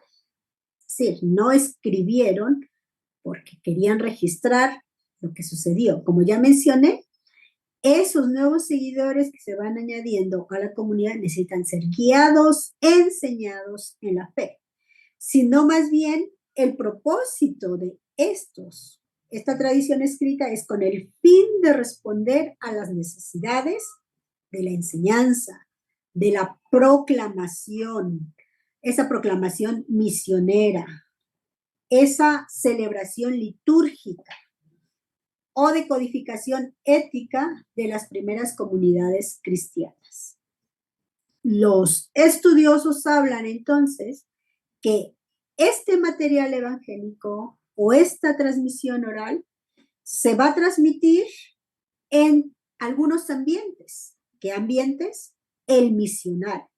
Es decir, sobre todo cuando se proclama el querigma, se necesita entonces conocer cuál es ese fundamento del querigma. Entonces ya hay como un formato para hacerlo. Pero también cuando hay ese espacio de controversias, que los mismos evangelios nos hablan, que los cristianos originarios tenían conflicto con el judaísmo. Hechos, por ejemplo, nos habla sobre eso. En ese contexto de controversia también era necesario recordar, retomar las enseñanzas de Jesús con respecto a esto. En el espacio cultural o en las celebraciones, en la liturgia, ¿sí? También se necesita recordar o desarrollar una liturgia de acuerdo a las enseñanzas o a las palabras o al ejemplo que Jesús les menciona. En el contexto de persecución, en el contexto de apologética, de defender, no solamente de defender, sino de tener un posicionamiento con respecto a su fe. Y sobre todo, entendiendo que Jesús es el Mesías. Y lo que ya hemos mencionado en ese contexto de enseñanza, en ese contexto de poder, ¿sí?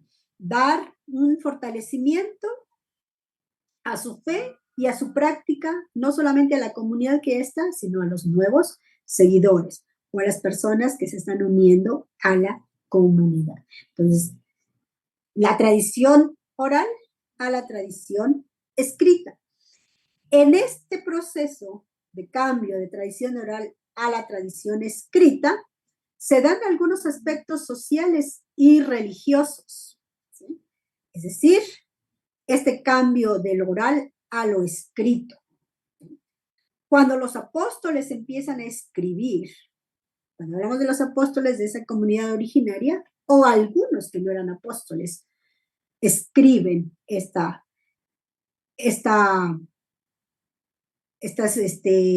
aspectos importantes de Jesús.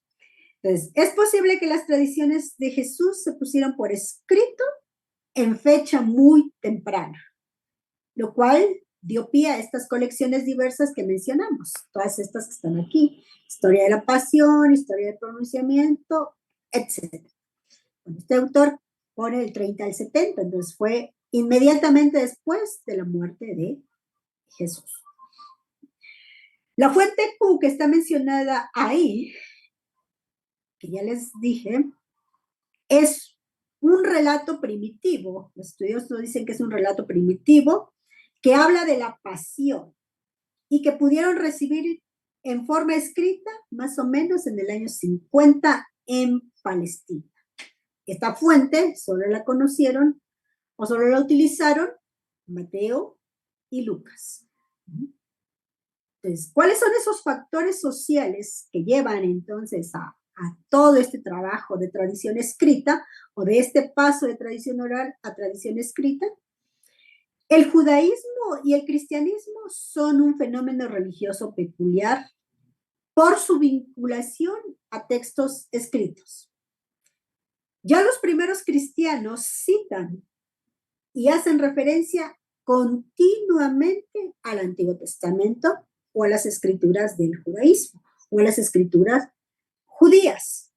Tenemos, por ejemplo, 1 Corintios 15, 3 al 5. Si alguien tiene este texto que pueda leerlo, 1 Corintios 3, 15, 3 al 5.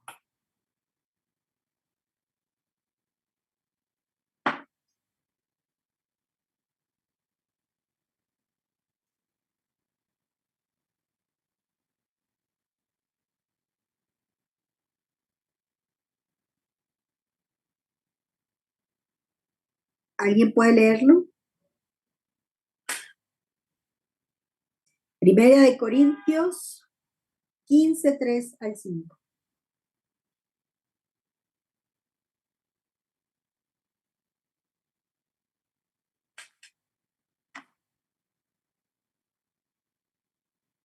Dice según la versión Reina Valera, porque primeramente os he enseñado lo que asimismo recibí, que Cristo murió por nuestros pecados conforme a las Escrituras, y que fue sepultado, y que resucitó al tercer día conforme a las Escrituras, y que apareció a Cefas y después a los 12. Después apareció a más de 500 hermanos a la vez, de los cuales muchos viven aún y otros ya duermen. ¿Hasta el 6? Hasta ahí está bien, gracias. Gracias, hermano. Estos versículos empieza diciendo Pablo, porque yo recibí del Señor lo que también les voy a transmitir. Aquí tenemos dos términos, recibir y transmitir. Términos griegos que hacen referencia a esa tradición que él recibe, a esa tradición oral. Para los estudiosos, esto que él recibe y transmite, ¿qué es? Que la noche que él murió, tomó pan, agarró el pan, tomó vino y lo partió, que es el tema de la Santa Cena. Esta tradición se considera que es el credo más primitivo o más antiguo de la iglesia cristiana. Entonces aquí tenemos un ejemplo, que el cristianismo del primer siglo citan constantemente o continuamente las escrituras o el Antiguo Testamento. No solamente el Antiguo Testamento, sino también esas tradiciones del cristianismo originario, como en el ejemplo de Pablo. Entonces, ¿cuál es ese fenómeno religioso peculiar? Que tanto judaísmo y cristianismo tienen un texto donde está presente toda esta tradición que les lleva entonces a expresar y vivir y fortalecer su fe. Un segundo aspecto, los primeros cristianos tenían de manera semejante a los grupos de Qumran colecciones de textos del Antiguo Testamento que usaban en especial para interpretar y expresar su fe en el cumplimiento de la promesa de Dios. Es decir, así como la comunidad de Qumran tenían textos escritos y ahí establecieron entonces su interpretación con respecto a Jesús, los primeros cristianos también tenían esa fuente que les ayudaba, como ya dijimos, para ese trabajo misionero, para ese trabajo de discipulado. Entonces tienen estos primeros cristianos esa fuente que les ayuda para su trabajo de enseñanza, de misión, ¿sí? Y para vivir y fortalecer su fe también. Por lo dicho en este segundo punto, en el tercer punto, el cristianismo originario también tenía textos escritos parecidos a algunas escuelas filosóficas. ¿En qué sentido? Algunas escuelas filosóficas antiguas ya tenían igual un texto escrito donde registraban, donde plasmaban su pensamiento o su identidad filosófica de su grupo o de su escuela. Lo mismo sucede con los primeros cristianos. Trevolé va a decir que la sociedad de los primeros cristianos es comparable a estas escuelas desde el punto de vista sociológico. ¿Por qué? Porque ya existían muchas escuelas filosóficas que tenían este parecido o que tenían este recurso para mantener y plasmar su filosofía y sobre todo su identidad. Lo mismo sucedía entonces con los primeros cristianos, en el sentido entonces que los discípulos de Jesús conservaron y reelaboraron la tradición evangélica. Entre los siglos I antes de Cristo hasta el 3 después de Cristo, aunque había enseñanza de filosofía en ese contexto religioso que tenemos, también en el cristianismo se desarrolla en ese tiempo todo un trabajo literario del cristianismo. Como las escuelas filosóficas, lo mismo sucede con el cristianismo. Recordemos que antes de Cristo se da todo un desarrollo literario de libros o de géneros que conocemos, como por ejemplo el género apocalíptico y todos los deuterocanónicos que están presentes de diferentes géneros en ese tiempo. Y posteriormente, en en el siglo I, II después de Cristo, también se da todo este desarrollo literario, las cartas, los evangelios, toda la literatura apócrifa, después la de los padres de la iglesia, ¿sí? Se da todo un desarrollo literario, así como estas escuelas filosóficas o en el ambiente helénico que se da. Y tenemos otros factores que ayudan entonces a entender todo este aspecto social y que dan entonces evidencia o entendimiento de esta tradición escrita. Las tradiciones orales que están presentes y que los testigos presenciales la transmiten, están muriendo, ya no van a estar. Empieza también toda una institucionalización, se empieza a organizar la iglesia. El culto en la sinagoga también empieza a tener mucho más importancia. Se expande el evangelio y hay comunidades muy lejanas al centro, como lo podemos ver en Hechos, por ejemplo. ¿Sí? Todo esto van a ser desafíos para que estas enseñanzas de Jesús, este ejemplo de Jesús, se pueda seguir transmitiendo y conservando. Y es por eso entonces que el texto escrito va a ayudar para eso. Estas colecciones escritas van a ayudar para eso. Entonces, en este sentido, son los factores sociales, que van a evidenciar la importancia y la necesidad de una tradición escrita. Ahora, los factores religiosos. Va a haber grupos cristianos que conforman la comunidad. Aquí entonces ya se va a hablar de dos grupos, los grupos que son considerados ortodoxos y grupos que son considerados heterodoxos. Es decir, ya va a haber como esa división, ese conflicto que está presente en las comunidades. Unos que consideran que la doctrina se debe de establecer de esta manera, en este formato, y otros que es posible que van entonces a ampliarse, a responder a las nuevas necesidades y a los nuevos contextos donde la comunidad se está estableciendo.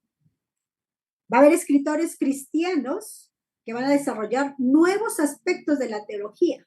Defienden la religión de los ataques de los gentiles o de los paganos en el siglo II.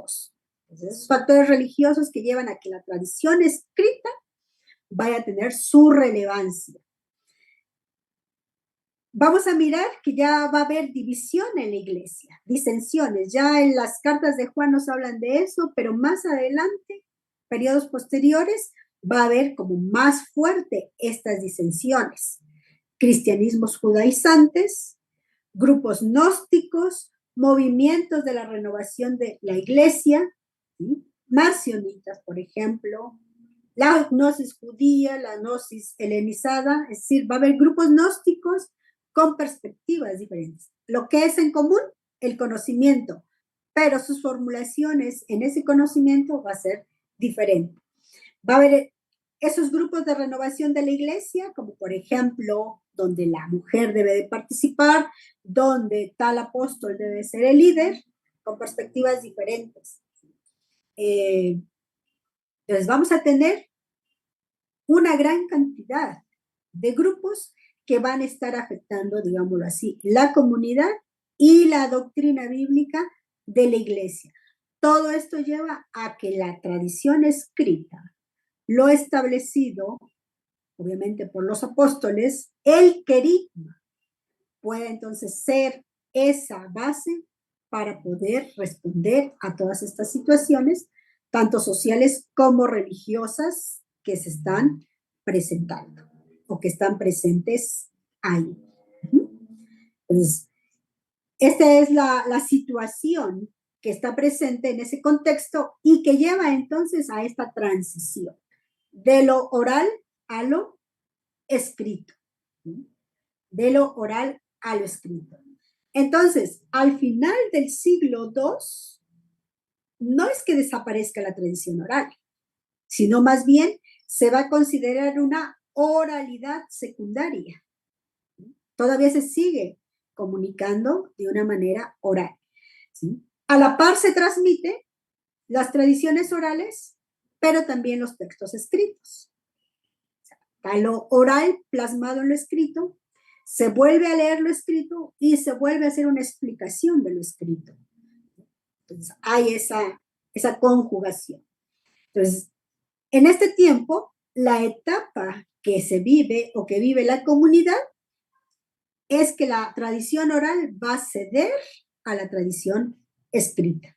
Va a ceder el protagonismo a la tradición escrita. Y obviamente van a surgir o van a conocerse ya estos evangelios canónicos que nosotros conocemos. Este texto va a adquirir fijeza que no tenía antes.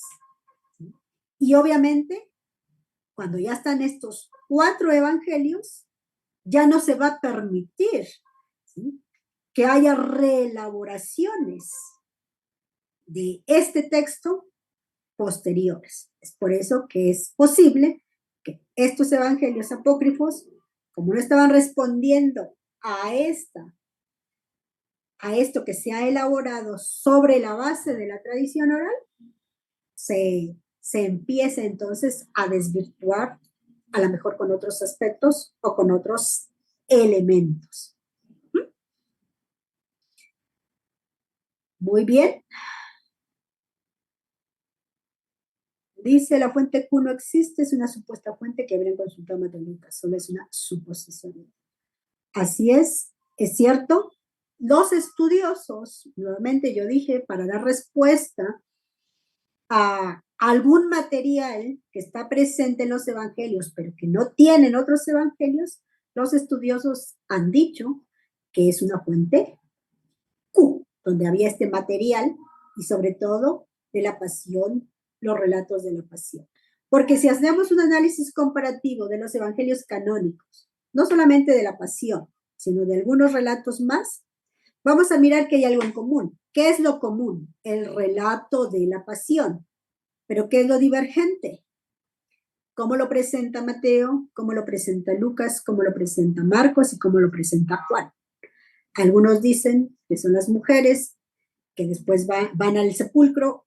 Algunos dicen que cuando llegan las mujeres estaba el ángel, otros no lo dicen. Entonces, sí hay algunas divergencias en ese relato. En algunos otros también. Entonces, esta es una respuesta que nos quieren dar los estudiosos con respecto a la composición de los evangelios. ¿Cuál es la diferencia entre ortodoxos y heterodoxos? Los ortodoxos es aquel grupo que mantiene, digámoslo así, la doctrina, como nosotros hablamos en nuestro vocabulario actual, la sana doctrina, y los heterodoxos. No es que cambien, sino que mantienen esa doctrina, pero están abiertos a los nuevos desafíos, a las nuevas situaciones que va a vivir la iglesia o que va a vivir el grupo religioso donde se encuentre. Por ejemplo, tenemos doctrinas muy enmarcadas en nuestro contexto occidental. No sé si han escuchado las noticias de lo que está pasando en Pakistán. Hay quien solo hizo un comentario del libro de la religión hegemónica allá y reaccionaron contra él. Entonces, creo que en estos contextos a veces tenemos que ser heterodoxos en ese sentido, porque no podemos afectar y todo lo que está sucediendo ahora con los cristianos en este caso. A eso podríamos hablar de ortodoxos y heterodoxos. Gentiles que se convierten en el cristianismo, pero que están trayendo algunas otras perspectivas y prácticas que para los ortodoxos es escandaloso, como lo vemos en el concilio de Jerusalén en el capítulo 15 de Hechos. Para los judíos, los judeocristianos, todos tenían que circuncidarse para ser parte de este entendimiento. ¿Pero qué va a decir Pablo? No, lo importante no es la circuncisión, lo importante es su vida, su confesión de fe en hechos y en acciones. ¿Ok? ¿Alguien más que tenga alguna pregunta o comentario?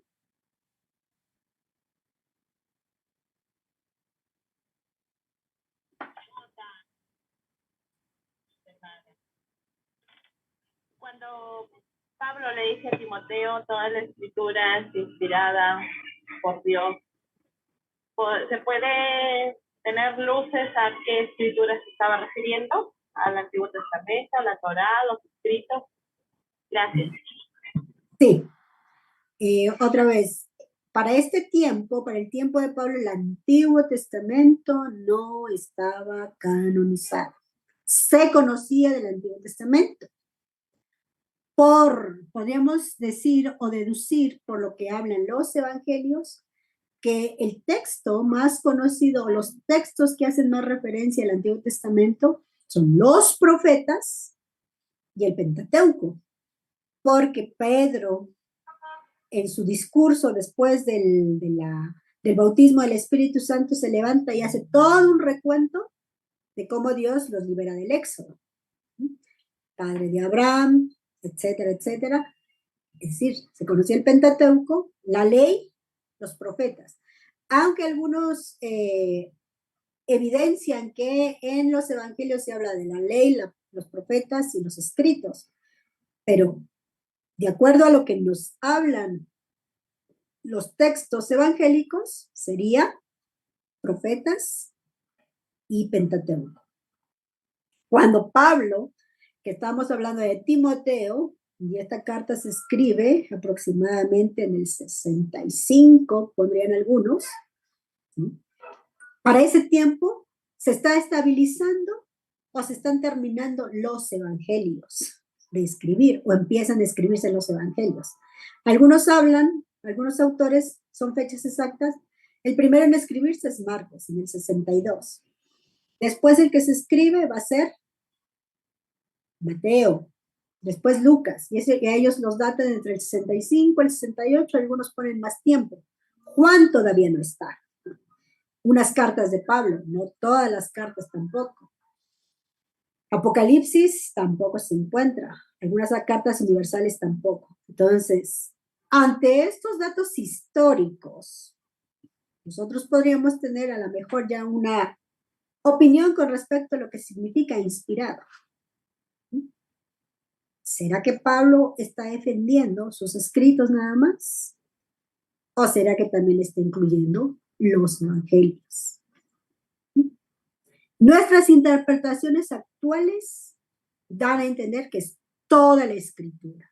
Y por ejemplo, ese es un versículo fundamental y teológico para el tema de la inspiración de toda la escritura. Y es correcto, porque si la Biblia es nuestro fundamento de fe, para ello lo debemos de hacer. Pero tenemos que tener cuidado a veces en descalificar algunos otros libros.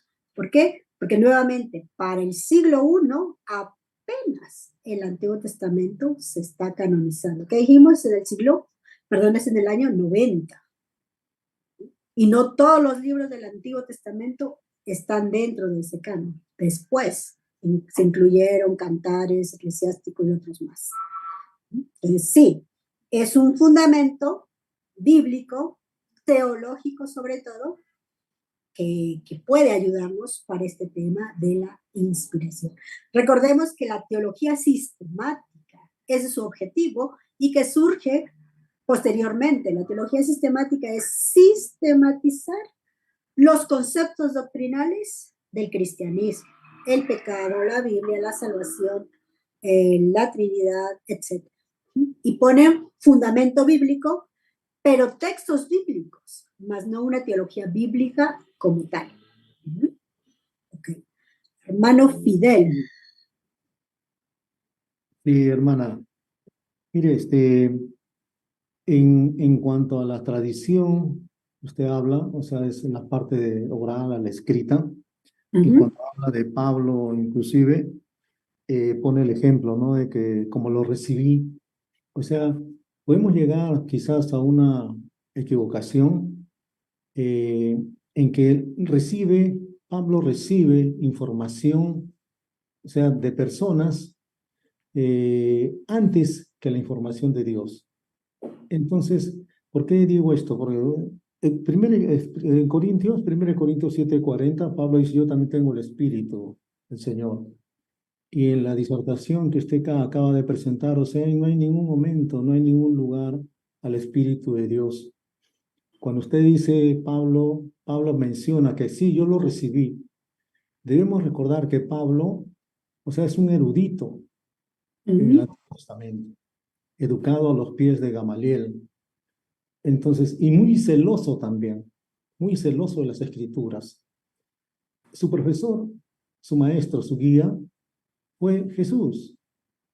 Jesús, o sea, Jesús le decía todo porque no estaba el Nuevo Testamento todavía. Entonces él recibe toda la información y todo lo que nos llega a nuestros días es justamente porque el Espíritu Santo estuvo con él. Y a través de eso hace sus epístolas, sus cartas paulinas, ¿no? Sí, esto puede ser llamar a una sonrisa risueña, pero en realidad el Espíritu Santo lo estamos postergando, así como en la disertación, también los postergamos en nuestras vidas y queremos llenarnos más de conocimiento, conocimiento, de tal manera de dar cabida inclusive a alguna excavación que hacen por ahí y a un gnóstico que escribió hace 2000 años y le podemos dar más credibilidad a lo que dice el Espíritu de Dios. Entonces, eh, no sé si en las futuras clases usted va a dar la cabida necesaria al Espíritu de Dios o solamente vamos a estar, digamos, más llenándonos de conocimiento, conocimiento y también, o sea, no generalizar todo lo que recibió Pablo, digamos, fue de parte de Dios. No fueron transmisiones orales, nada de eso, salvo cuando se reunió con los apóstoles, ¿no? Bueno, eso lo quería comentarle. Gracias. Sí. Gracias, hermano Fidel. Creo que al principio de la clase hice referencia, respeto su opinión en ese sentido, que tenemos igual en nuestro contexto posiciones con respecto al tema del Espíritu Santo. Creo que cuando yo hablo de Dios, cuando yo hablo de Jesús, está el Espíritu. El Espíritu nos guía en todo sentido. Si usted quiere escuchar el Espíritu Santo en todas mis exposiciones, lo podría hacer. Yo soy trinitaria, pentecostal, pero también tengo mi entendimiento de cómo el Espíritu de Dios actúa en mí, en nosotros y aún en estos estudios. Si yo soy, también como lo mencioné en un principio, si yo soy profesora de teología y de Biblia, es porque tengo esa convicción de que Dios y el Espíritu Santo me guían. Creo yo que no debo de estar diciendo cada rato que el Espíritu Santo estuvo ahí. Ahora, déjeme entender cómo es que quisiera que yo le dijera que el Espíritu Santo está en todo este proceso histórico, social, académico, de lo que estamos nosotros hablando. Es posible que este conocimiento, sí, sea un conocimiento que nos ayuda a aclarar o entender nuestro texto bíblico, pero también el Espíritu Santo o Dios nos guía a estos espacios y a este entendimiento para poder seguir siendo relevantes en este contexto, donde a veces la gente no necesita que le estemos hablando tanto del Espíritu Santo. El Internet o las redes sociales o el espacio espacio cibernético ya es una fuente de información. Igual ahí, ¿cómo podemos hablar del Espíritu Santo en ese sentido? Más bien, ¿cómo podemos darle las herramientas a nuestros hermanos y hermanas para que igual tengan un discernimiento con respecto a toda esta información? Entonces, consideraré su opinión y su observación para las siguientes exposiciones, y veremos entonces cómo incluimos en este sentido